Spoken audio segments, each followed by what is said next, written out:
सर्वात अगोदर आपण बटाटे स्वच्छ धुवून घेतले आणि आता साल काढून घेऊ.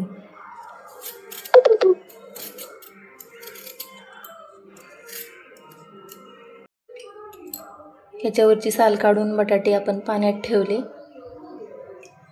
आता किसणीने आपण गोल गोल चकत्या करून घेऊ.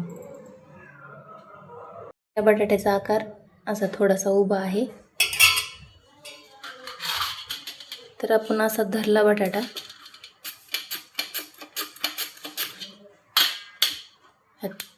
छोटे छोटे चकत्या निघतात. आणि हा बटाटा आपण असा धरला उभा.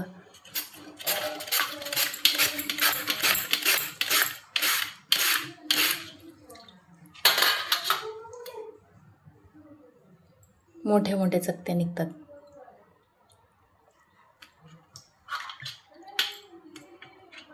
बटाटा किसताना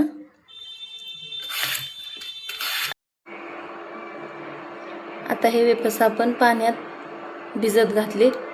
त्या अगोदर याला 3-4 पाण्याने स्वच्छ धुवून घेतलं आणि यातलं सगळं स्टार्च धुवून काढलं. यातलं सगळं स्टार्च धुवून काढल्यानंतर वेफर्स आपले काळे होणार नाहीत. आता यामध्ये थोडीशी तुरटी टाकून घेऊ.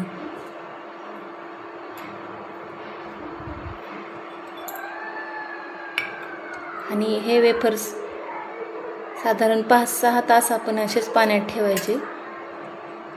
शक्यतो रात्रीच याचे साल काढून चकत्या करून या पाण्यात घालून ठेवायच्या. सकाळी सकाळी मग शिजवून आपण करून घ्यायचे.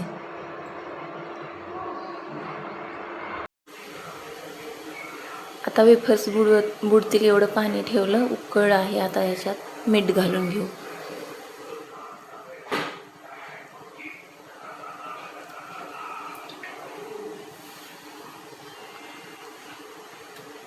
आता वेफर्स घालून घेऊ.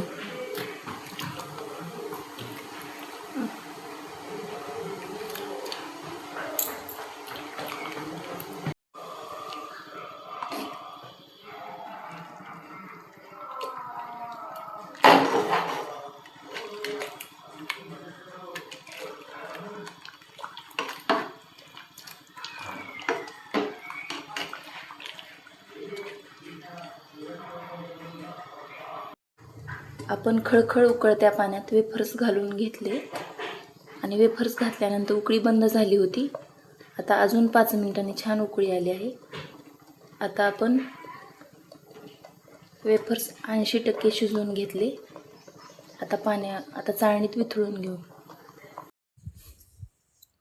वेफर्स आपण पाण्यातून चांगले निथळून काढले आणि आता पटकन आपण हे पसरून घ्यायचे.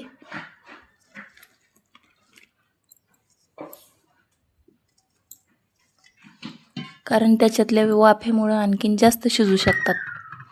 त्यामुळं पटकन पसरून घ्यायचे. आता हे वेफर्स सगळे पसरून झाले आहेत.